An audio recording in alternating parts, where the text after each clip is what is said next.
Welcome, I'm Lori Eves, and this is an instructional module in using technology for education, professional development for K-5 teachers.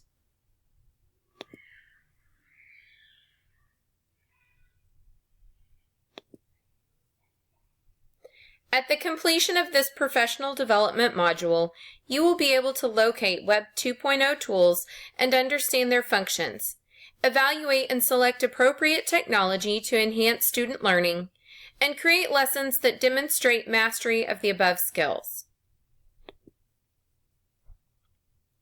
Why should teachers invest time in learning to use new forms of technology and integrate them into their classrooms?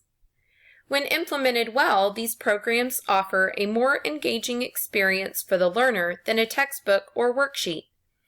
They also create the opportunity for teachers and students across the globe to collaborate and share ideas and experiences. Technology allows teachers to create a personalized learning experience for their students and differentiate by learning style to a greater extent than they would be able to provide on their own. One of the biggest advantages of Web 2.0 tools is that they allow the learner to be in the driver's seat. When students are creating knowledge rather than just consuming it, their learning experience is more meaningful and they retain more of the content. If you've never used any Web 2.0 tools, it can be overwhelming to start. Luckily, there are many great resources to point you in the right direction. Educational blogs provide reviews, opinions, and lists of top choices by others in your profession who are already using these tools. Pinterest is another resource with ample suggestions for educators. You can search within Pinterest by keywords and then save pins to your own virtual boards for later use. If you use Twitter, search hashtag EdTech2 for tips in educational technology from other teachers. Once you have found a tool you like, you can search video sites like YouTube and TeacherTube for tutorials to help get started.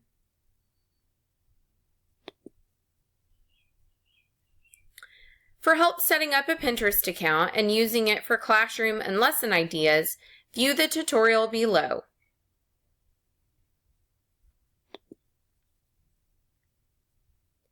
There are dozens of Web 2.0 tools available for all ages and subjects. We will take a closer look at 4 examples that teach a different function. VoiceThread allows teachers to create slideshow lessons with embedded multimedia such as graphics, videos, music, etc.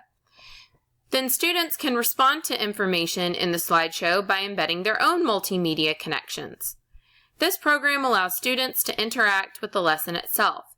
Students can respond to the lesson or one another. This can foster debates, discussions, and give students the ability to contribute to the lesson rather than just answer questions or regurgitate information. KidBlog is a tool designed by teachers to reinforce the writing process through a more engaging platform than the standard writing assignment. Instead, students are writing for their peers and sometimes a global audience rather than just their teacher. Writing responses can be cross-curricular, incorporating science, math, and social studies concepts, all while reinforcing basic literacy skills. It is a simple, safe format that makes it very kid-friendly. Glogster redefines the poster board project by allowing students to create digital posters. Student creations can be interactive, including video clips and animation. This is a dynamic and engaging tool for students to produce a creative response in order to assess learning. Students can also work collaboratively, producing a Glogster as a group. Glogster can also be embedded into other media tools such as wikis and blogs.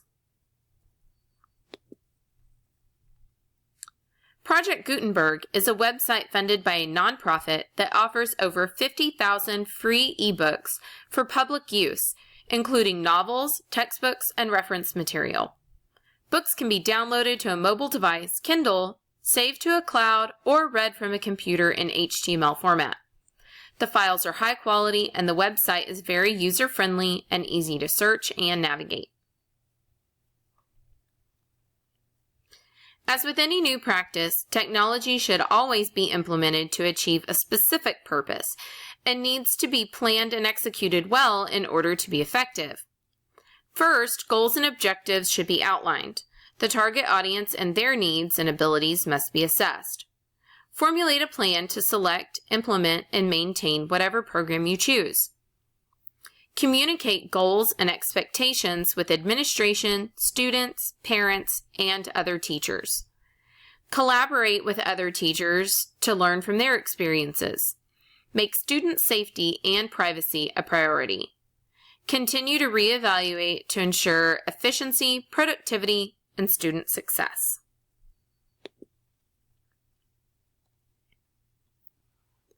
Now it's your turn. Use the suggested starting points to research Web 2.0 tools that may be useful for your students.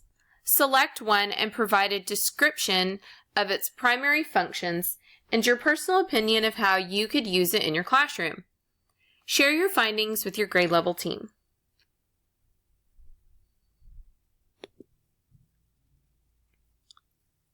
Now that you have a good idea of what tools are available, let's take a closer look at how one teacher uses VoiceThread with her students.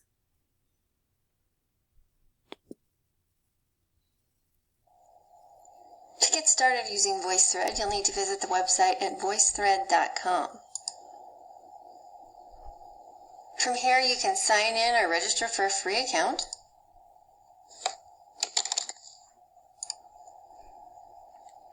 You'll be taken to your dashboard where you can see your existing voice threads. You can use the gear box to edit these or delete them.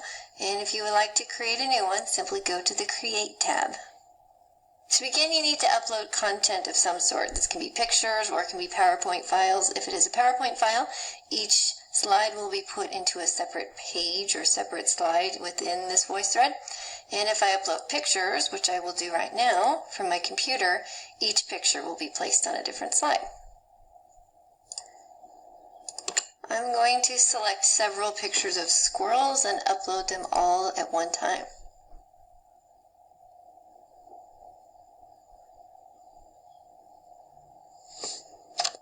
So here are all my uploaded pictures. I can record narration to accompany them, but if I would like text to go with them, it's actually better for me to format some of my slides in PowerPoint, and I'll upload one of those next. So in a PowerPoint, I've put in pictures and text to go with it, so you could have students create their story offline in PowerPoint ahead of time, and then simply save and upload all of this into VoiceThread and add the narration later. So that's what I'll do now. I'll go in and I'll upload again from my computer and I'll browse to that PowerPoint file.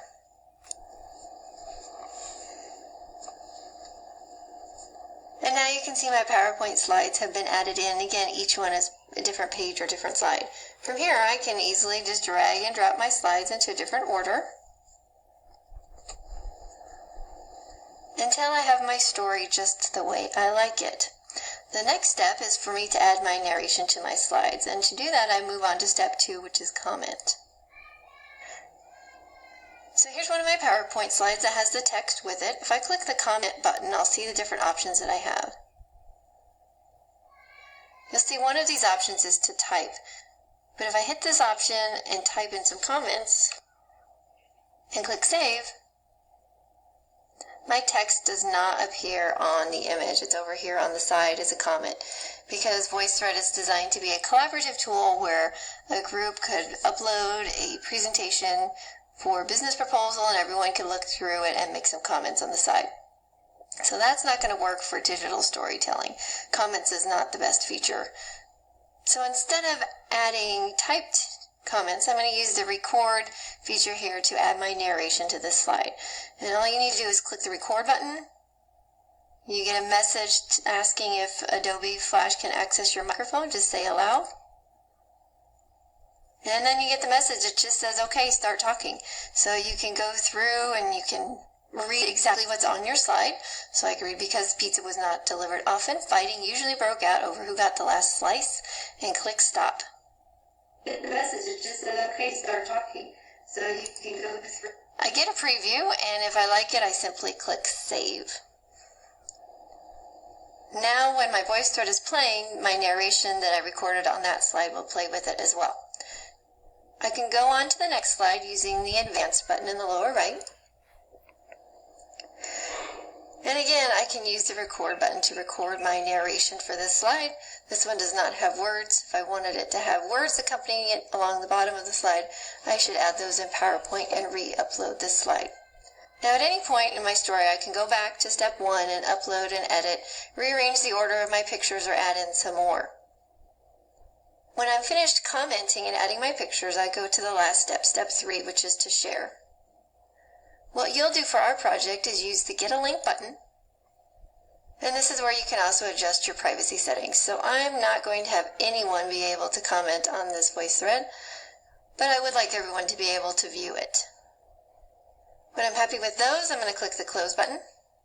And now I'm going to use the options along the bottom to get my embed code for this project. Now first I'm going to look at the playback options.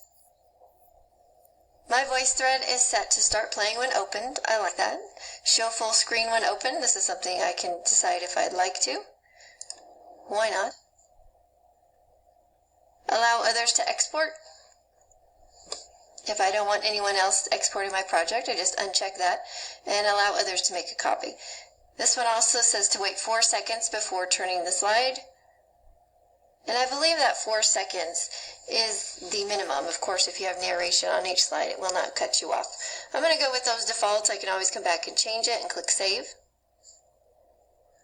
If you look at your export options along the bottom, you'll see that exporting to some of the typical movie formats to use for computers, TVs, iPods, or iPhones is part of their paid service. So I'm going to go ahead and close that.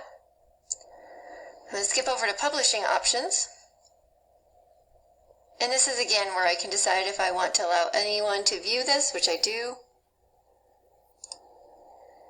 and whether I want anyone to be able to comment on my voice thread, and whether or not I want to moderate those comments. When you're happy with everything, click Save.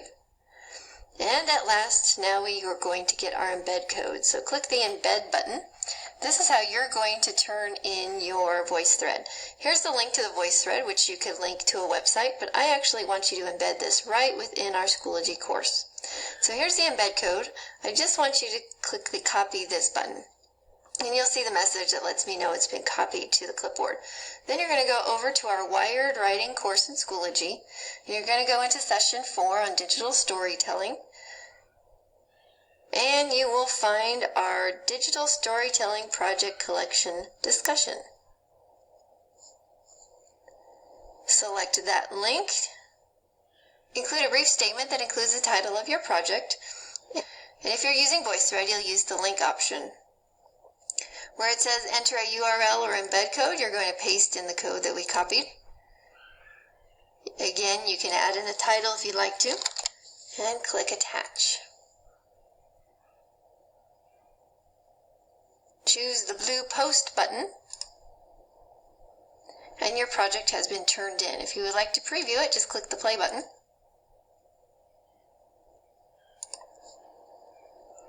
And that is how you use VoiceThread and turn your project in.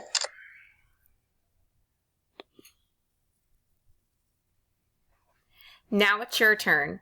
Select at least one new Web 2.0 tool and create a lesson plan utilizing it to reinforce core curriculum standards. You have been partnered by administration to provide and receive peer feedback. You will revise your lesson plan after receiving peer feedback. Then implement the lesson in your classroom for evaluation by your assigned administrator. Remember, when used well, technology can propel student learning forward rather than just digitize what we have already been doing in the classroom for decades.